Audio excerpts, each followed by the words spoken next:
జనాభా అంశాన్ని మతంతో ముడిపెట్టడం అనేది ఎంతవరకు కరెక్ట్ అంటారు? ఇటువంటి వ్యాఖ్యల వల్ల సమాజంలో హిందూ ముస్లిం విభేదాలు మరికాస్త ఇంకా రెచ్చిపోయేటువంటి అవకాశం లేదంటారా? విభేదాలు ఇంకా ఎక్కువ అవుతాయి. వాళ్ళకు పైకి చూడ రాజకీయాలు మాట్లాడుతారు.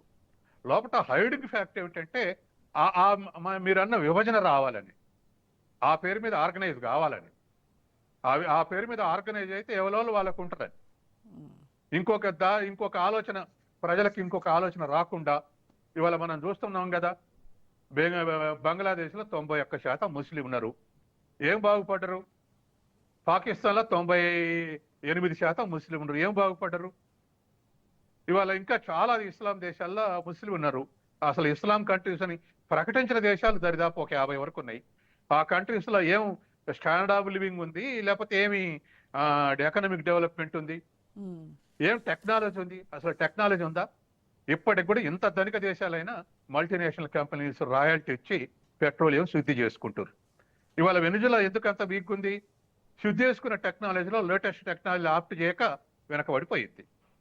కాబట్టి ఎక్కడైతే మోడర్నైజేషన్ లేదో, ఎక్కడైతే సోషల్ నామ్స్ పాటించకుండా మూర్ఖత్వపు ఆలోచనలతో ఉన్నారో ఆ దేశం వల్ల వెనకబడింది. కాబట్టి మనం ఆ వెనకబడ్డ ఆలోచనల్ని మనం అడాప్ట్ చేసుకొని మనం వెనకపోతే ఇప్పటికే మనం చాలా బాధపడుతున్నాం. మనతో పాటు స్వాతంత్రం వచ్చినటువంటి దేశాలు ఏషియన్ టైగర్స్ ఎందుకు మారినాయి? సింగపూర్ ఎందుకు మారింది? సౌత్ కొరియా ఎందుకు మారింది? జపాన్ ఎందుకు మారింది? లేటెస్ట్ గా చైనా ఎందుకు మారింది? ఇవన్నీ మన కళ్ళ ముందు ఎందుకు తీసుకుపోయినా? మనం ఇట్లా ఎందుకున్నాం అంటే మతం నమ్మకం ఉన్నా దాన్ని వ్యక్తిగతంగా నమ్మకం పెట్టుకొని మనం మోడర్నైజ్ చేసుకోవాలనుకుంటాం. ఇప్పుడు మోడీ తనకున్న నమ్మకాలని పక్కకు పెట్టుకొని స్టార్టప్ ఉద్యోగాన్ని స్టార్ట్ చేశారు. దాదాపు 1,20,000 స్టార్టప్స్ ఇవాళ దేశంలోకి చేస్తున్నాయి. అంటే ఏమిటి? డిస్కవరీస్ కావాలి, ఇన్వెన్షన్స్ కావాలి, లేటెస్ట్ డెవలప్మెంట్ కావాలని. కాబట్టి ఎవరికి వ్యక్తిగత నమ్మకాలు ఉన్నా వాటిని అడ్డం చేర్చి సమాజానికి అడ్డంకిగా మారిస్తే దేశం వెనకబడిపోద్ది. కాబట్టి దానికి అతీతంగా ఎక్కడ ఇల్లిటరసీ ఉంటే అక్కడ వెనకబడ్డది. అది ముస్లిం హిందువుల మతం ఆధారంగా వెనకబడలే. వాళ్ళలో ఎక్కడ అమాయకత్వం ఉంటే, ఎక్కడ ఏ రాష్ట్రంలో అమాయకత్వం ఎక్కువ ఉంటే ఆ రాష్ట్రం వెనకబడిపోయింది. ఎందుకు ఇవాళ తమిళనాడు, మహారాష్ట్ర, గుజరాత్ ఈ 3 బాగా డెవలప్ అయినాయి? వాటి వెనకాల ఆంధ్రప్రదేశ్, తెలంగాణ ఉన్నాయంటే ఇండస్ట్రియలైజేషన్, ఎడ్యుకేషన్, నైపుణ్యం, తర్వాత హ్యూమన్ రిసోర్సెస్ తోటి కేరళ. ఎక్కడైతే అమాయకత్వం ఉందో అక్కడల్లా ఇవి లేవు. మనం ఇప్పుడు ఏం మాట్లాడినా అవి లేవు. ఇప్పుడు వాళ్ళు మేలుకొని ఇండియా ఎట్టయితే మిగతా దేశాలతోటి మేలుకొని మాకు తొందర క్యాపిటల్ కావాలి, మాకు తొందర టెక్నాలజీ కావాలి అని మనం ఆదురద పడుతున్నామో, అట్లనే ఇప్పుడు వెనకబడ్డ రాష్ట్రాలకు కూడా మాకు కూడా రావాలని ఇప్పుడు ఒరిస్సా, ఉత్తరప్రదేశ్ చాలా దాన్ని ఏమంటారు శీఘ్రంగా అంటే చాలా ఫాస్ట్ గా ఫారిన్ క్యాపిటల్ కావాలని ఇబ్బందులు పడుతున్నాయి. ఇప్పుడు కొంత అభివృద్ధి చెందిన రాష్ట్రాల వెనకాల ప్రయాణిస్తున్నాయి ఆ 2 రాష్ట్రాలు, బాగా వెనకబడ్డప్పటికి కూడా. కాబట్టి ఇది వదిలేసి పక్కకు ఎవరి ఓట్లని వాళ్ళని కన్సాలిడేట్ చేసుకుందాం. ఇప్పుడు అట్లా అనుకుంటే మరింత మంది కుటుంబ సభ్యుల సంఖ్య అంటే మన హిందువులలో ముస్లిం కూడా చాలా మంది ఉన్నారు. అట్లా చాలా మంది ఉన్నారు. 50 ఏళ్ల కింద మా అమ్మ 11 కానుపులు.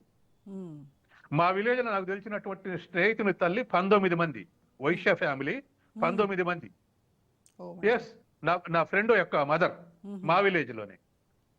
అసలు ఎవరిని ఇప్పుడు మా మదర్ ఏజ్ వాళ్ళు ఎవరిని అడిగినా వాళ్ళకి ఆ కుటుంబ నియంత్రణ లేదా అన్నాడు. కాబట్టి ఎవరిని చూసినా అదే రేటు.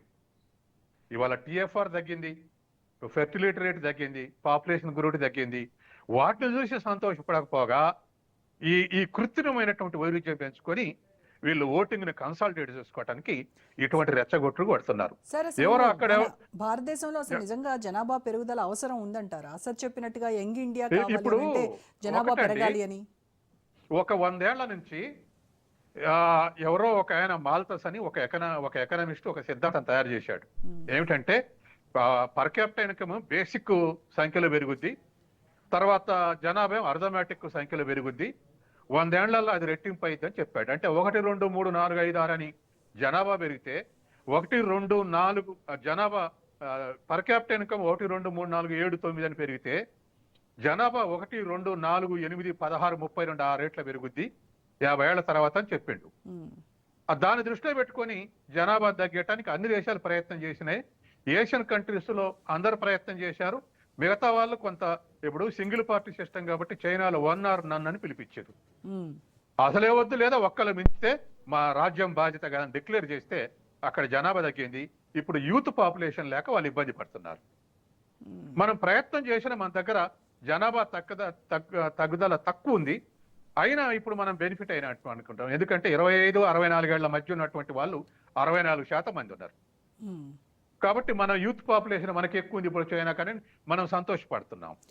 ఇప్పుడు అదే ఓవరాల్ గా అన్ని సోవియట్ రాష్ట్రాల్లో కూడా ఇదే పరిస్థితి. అంటే మనం ఒక్క చూసాము మాట ఏపీ సీఎం. ఒక్క మాట ఇంటర్నేషనల్ సీన్ ఇంకొక 2-3 దేశాలు అట్లే సోవియట్ యూనియన్ లో గత 50 ఏళ్లుగా ఎక్కువ మంది కన్నా వాళ్ళకు మదర్ ఆఫ్ సోవియట్ యూనియన్ అని బిరుదిస్తుంది 50 ఏళ్ల నుంచి. తర్వాత స్కాండినేవియన్ కంట్రీస్ ఉన్నాయి, అంటే స్వీడన్, డెన్మార్క్, ఫిన్లాండ్. ఆ దేశాల్లో రోజు రోజుకు మైనస్ గ్రోత్ అవుతుంది టోటల్ పాపులేషన్. అంటే వాళ్ళ గ్రోత్ రేటు -1, -2, -3%. అంటే వాళ్ళకు గర్భిణి తోటి ఉండే ఓపిక లేదు, పెళ్ళిళ్ళుండి ఫ్యామిలీ కాపాడుకునే ఓపిక లేదు, పిల్లలుగానే ఓపిక లేదు, పిల్లల కంటే పెంచే ఓపిక లేదు.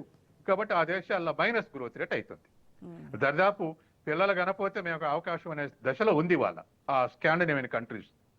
అందుకని వాళ్ళు ఉన్నటువంటి పరిస్థితుల్లో మరి జనాభా, మీరు ఇంకో ప్రశ్న అడిగారు, జనాభా మరి ఎట్లా సార్ మన ఇండియా కంటే దానికి కూడా ఒక నిర్వచనం ఉంది.